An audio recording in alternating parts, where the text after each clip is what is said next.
That song is less than 2 minutes long. Yeah, Pixies don't mess around. I don't think they hit 4 minutes on any track on the album. I don't think anything goes 4. Here Comes Your Man might come the closest, but that feels like the song that's still like a sore thumb on this album, honestly. But I know this was a thing with them, that they were like, nope, that's the song, that's it, it's done. Yeah.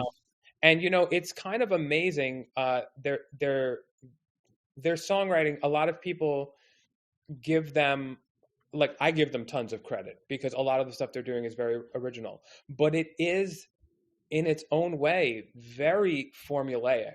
Like if you're listening to it, like if we're looking at the first side of this album, there are like 6 or 7 songs. I'm pretty sure the first 7 songs of the album, 6 of them have like a traditional chorus. And all 6 of them, the chorus is just the name of the song, and that's it. The chorus of Debaser is Debaser. The chorus of Tame is Tame. The chorus of I Bleed is I Bleed. The chorus of Wave of Mutilation is Wave of Mutilation. Right? The chorus, Dead does not have a traditional chorus. And then we go into Here Comes Your Man, Monkey Gone to Heaven. They're just the name of the song. That's it. What do you think that's about? I think that's how Frank thinks songs are supposed to go at this moment in time. They did not, like I said, I have been in a lot of bands in my life, and I'm not like some wizened musical traveler or whatever, but generally you usually run into one of 2 types of songwriters in a band. There's the guys who are like, I don't know, I picked up a guitar and this is what fell out. And then there are guys who are like, oh, I'm trying to do this thing where I sound like Stone Temple Pilots filtered through Flaming Lips. And you're like, okay, cool. But like, what do you sound like? And like, I don't know. I'm trying to do a thing. And Pixies are very much not trying to do a thing. This is just picked up the instruments and this is what came out. This is the songs that fell out of this man's mouth. And that's it. So I honestly think that he's like, that's how I feel like songs should go right now. Okay. So if the songs just fall out of his mouth, not that we are ones to psychoanalyze on the show, but we often psychoanalyze. How do you explain all the imagery on this album? Like the first song is called Debaser, and there's a lyric in it about slicing eyeballs. There's a song called Wave of Mutilation. It ends on Gouge Away. Like what's going on here? Okay. So all of this is actually unbelievably really explainable. First of all, I love Debaser, and when Mike originally asked me to do this podcast, he's like, make a list of albums, and so I knocked together a list of albums, and then I'm looking at it, I'm like, what are the commonalities? Like, what do I like? Like what for me is like, why am I putting these albums on the list? And one of the things that I'm an absolute sucker for on an album is when the band gives you a thesis statement. When they come out and they're like, here is my thesis and now I'm going to prove it. And Debaser is that. He comes out there and he talks about this really bad artsy short film, this old black and white film called An Andalusian Dog, which he's yelling in Spanish, of course. And in this, I don't know if you've ever seen it. It's like an art house thing. It's very lo-fi. It's very old. Salvatore Dali was involved in it somehow. I don't know. I've watched it once or twice because I'm a big Pixies fan. And in it, it's like all black and white and old style. And the guy walks out on a balcony. He looks at a cloud. And the cloud cuts in front of the moon. And then he walks back in the room and there's this woman sitting there and he cuts her eyeball. But it's very obviously like a jump cut to like an animal eyeball or something like that. Like nothing moves. But it's supposed to be very jarring. And then there's a guy dressed as a nun who crashes on a bike. I have no idea. But the point of it is he comes out there and he's like, welcome to the Pixies record. And he's like, I want to grow up to be a debaser. I want to take things and I want to debase them. I want to make them dirty and gross and bad and ruin them and make them kind of low and my own way of doing things. And the slicing up eyeballs line is a reference to that movie as well. And he's like, and now watch me do it. and all of these songs are like kind of these, a lot of ways, like funhouse mirror versions of songs that already exist, or like things in music that already exist. Like one of the things that I love about Pixies, especially for their time period, is the way that they like, especially Frank. It's Frank. He's so weirdly horny. The weirdest Okay. way. Go off on this. I want you to go off on this. Oh, Go. I'm going to.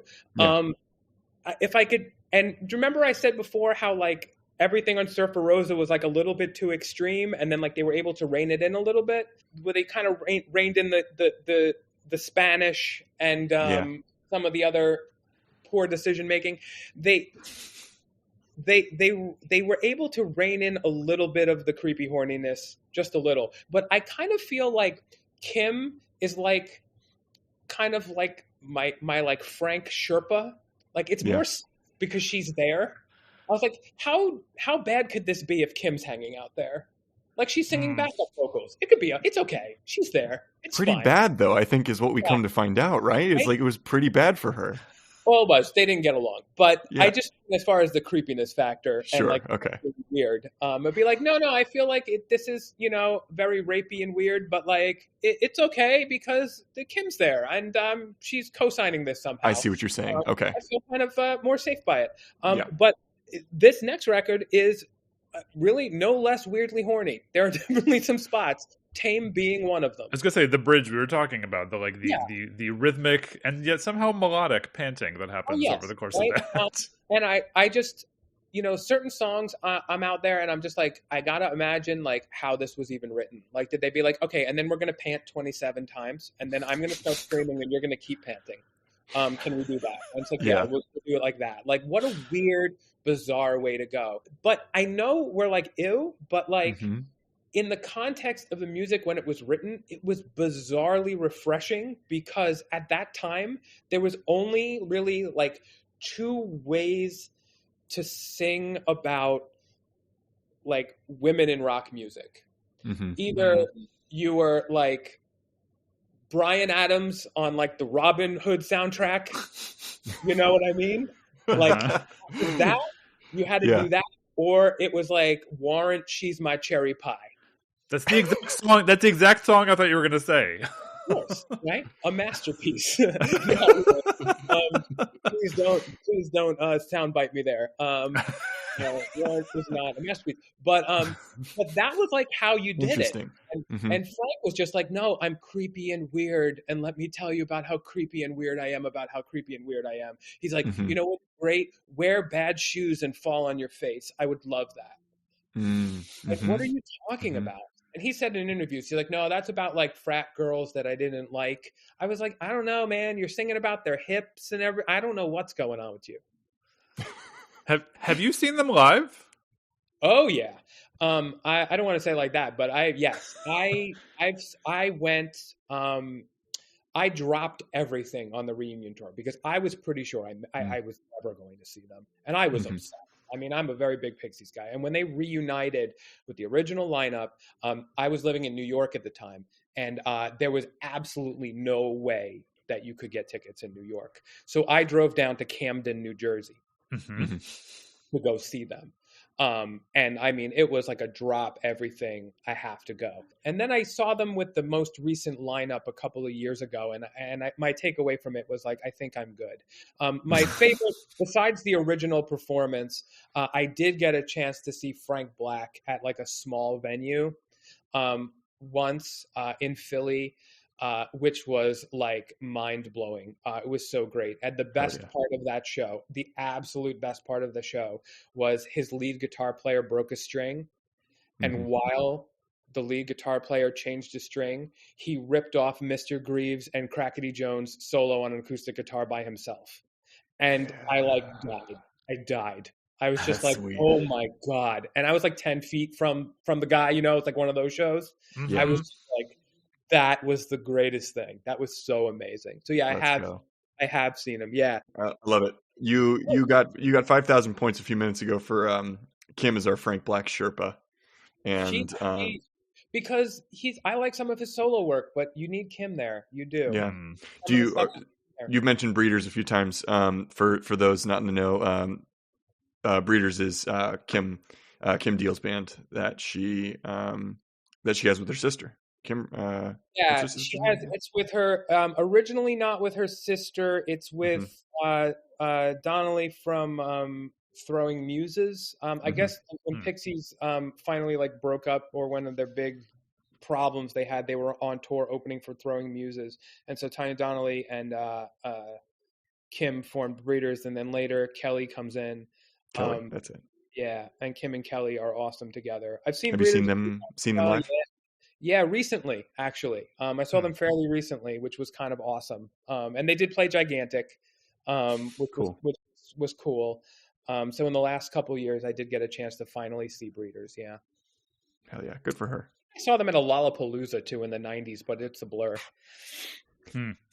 Lollapalooza in the 90s should be a blur, I think. Yeah, exactly. Yeah, so I mean, the songs, there is an internal logic to most of them, I think. Well, you've kind of already talked about this a little bit, but we're also curious to know, we gave you the brief and you did come up with a list of albums. Like, are there, in addition to this idea of there being like a thesis that is proven, are there any other sort of criteria that you took into account when you were coming up with your list? Albums, first of all, if you're putting an album of music together, things that I can't do is I can't do albums that have like skits on them. Oh, really? Okay. When they're like, but you're an Outcast guy. Okay, hip hop is accepted. Okay. Gotcha. You have to accept hip hop from this particular rule, but it's still infuriating because you go back and like, I want to listen to Method Man, the song from 36 Chambers. I got to listen to Torture every time. I think so, yeah. But I think you're right that we should accept hip hop albums from this. But yes, Torture makes that song what it is. Yeah, it's stylistically you got to give them a pass. But yeah, do I get annoyed when I'm listening to Outkast and I got to listen to that woman being like, "Is cool, is cool, is cool." Like enough. I get it. Yeah, I don't need it. So that's another one. Something that is becoming less and less of a problem is album bloat, when these bands are putting out albums that are like 20 songs that you'd be like, you could have easily cut 6 from this. And there's very little fat on this Pixies record, very little. You're not going to find an album that has none. Okay. Those are very few and far between, but there's maybe 2 tracks they could have done without on here. And that's about it. So albums that have that, and then albums that have like bizarre for no reason, like genre shifts. Be like, hey, we also did a country song for some reason. Like, don't do that. Okay. Like, if you're putting together an album of music, it should be a cohesive thought. The whole thing should tie together in some way. Would this album be the same without La La Love You and There Goes My Gun? Yes, it would be the same album. I would like it exactly the same. Okay, those are the 2. Yeah. So I don't need them. La La Love You is weird. They have the drummer sing it. Doesn't make any sense. But does it bother me? No. It's weird with the La La Love You. I remember the first time I ever heard this album. For some reason, I was like, "Why is Morrissey on this album?" Like, I don't know why, but it sounds like too. It sounds like Morrissey singing that song. Yeah, they threw the drummer a song. So do you skip those songs, or do you when you listen to this? No, it's Pixies. Like, the songs are like a minute long. Am I gonna skip it? Like, yeah, you could. I could. I definitely don't skip. Okay, no skips. Gotcha. Definitely no skips on this one. No. Are you generally more of a music guy than a lyrics guy? Yeah, I'd say probably, but in my old age, there are bands that it depends on the band, right? Okay. There are albums where it's lyrics, man. It's just lyrics, and but you can't do just one. Like, if you're when I was putting together a list of albums, some of them like were music, some were lyrics, some were both. This is a both. I mean, the lyrics are, the thing that's amazing is how unbelievably sparse the lyrics are. Yeah. And also how brave that is to write songs with so little. Yeah. Like, if he's like, I'm going to write a song I'll just pick one from the record, be like, this song is about family annihilation in Japan. These disgraced businessmen would commit familial suicide by driving their entire family in a car into the ocean, because that's what Wave of Mutilation's about. Mm-hmm. And he's like, and I'm just going to do it with like 5 lines of lyrics. It's like a haiku. You're like, that's impressive. How did you do that? Yeah, you know? less is more. Less is more.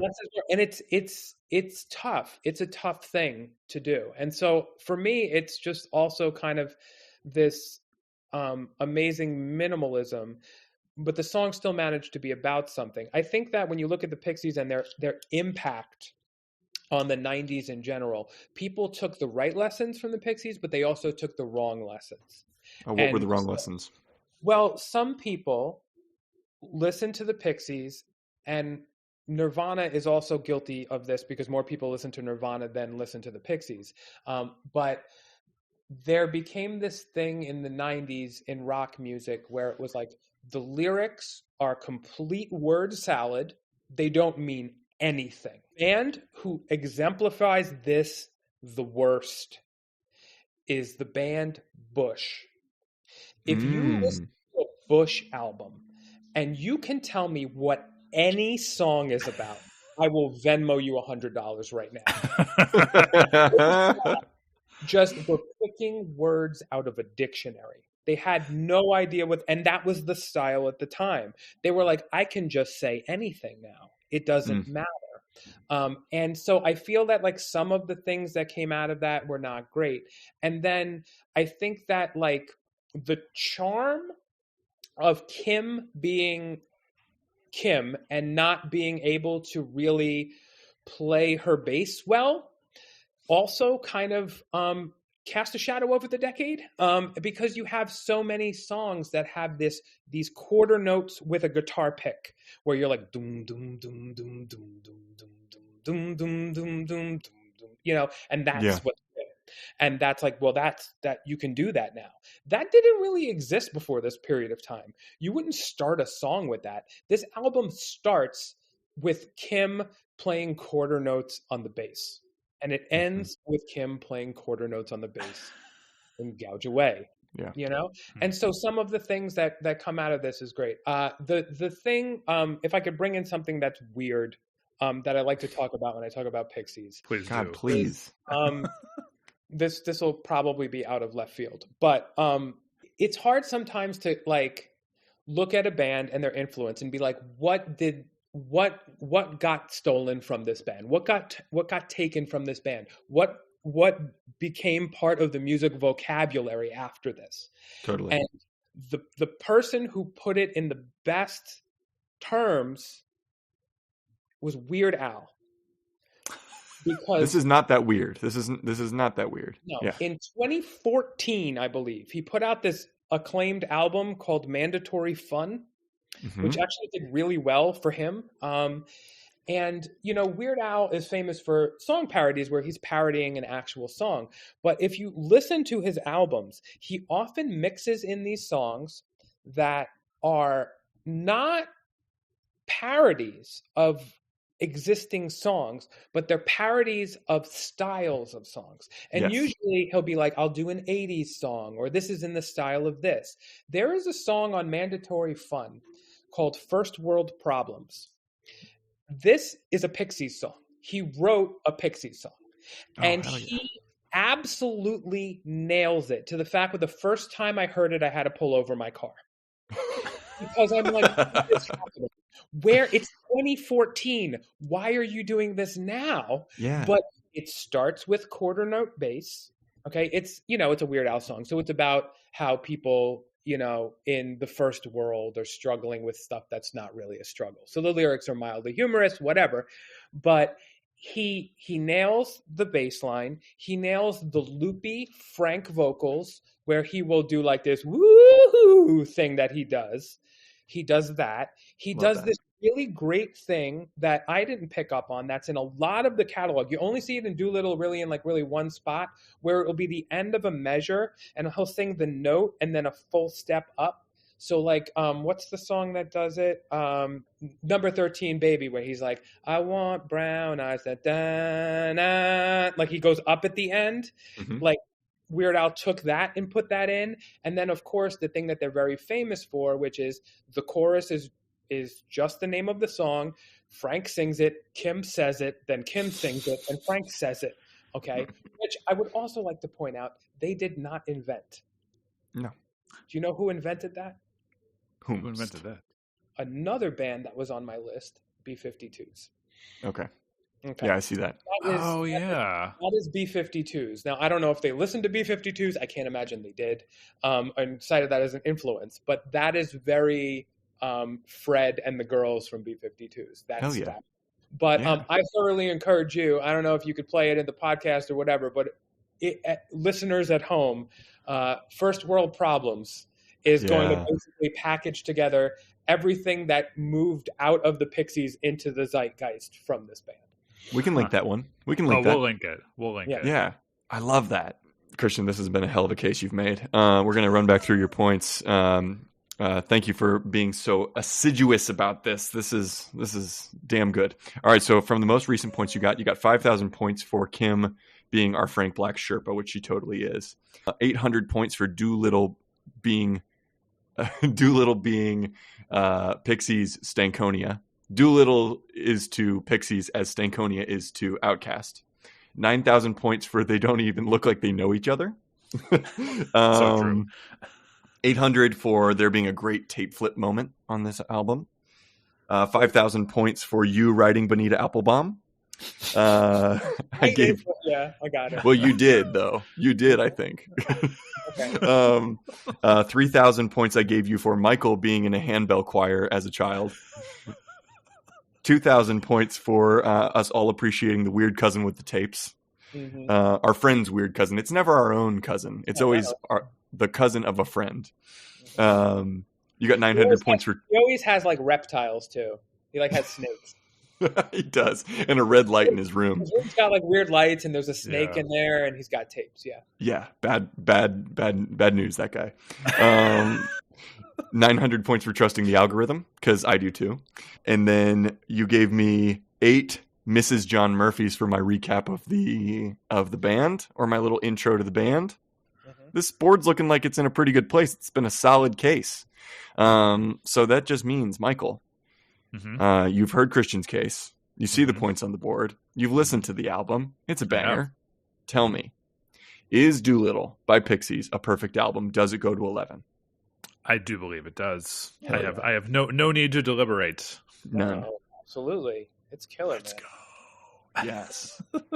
We got to start. We know we have to get next season, Tyler. We have to get one of those sound effects where, like, when it goes to 11, we play like cheers or something like that, or like like a fanfare. I don't know, something like that. You could just do a panting solo. We could, but we'd have to definitely have to get an explicit rating on this show. I think we did that too often.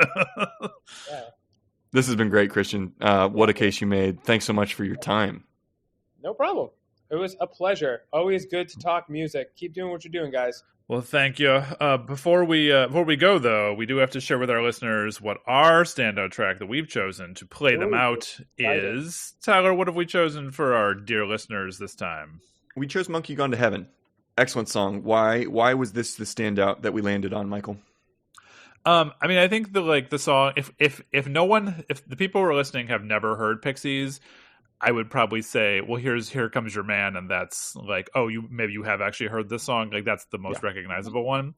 But I think we kind of wanted to steer away from that. And something about Monkey Gone to Heaven, like there's something weird about it. It's got a little melodic elements to it, but then also Frank screaming a bunch of stuff at some point. Mm-hmm. It feels like sort of like the total package of everything this album has in store. Yeah, and it does. It's still delightfully weird. You know, it's straightforward. There's delightfully weird, and that's really what this band's all about.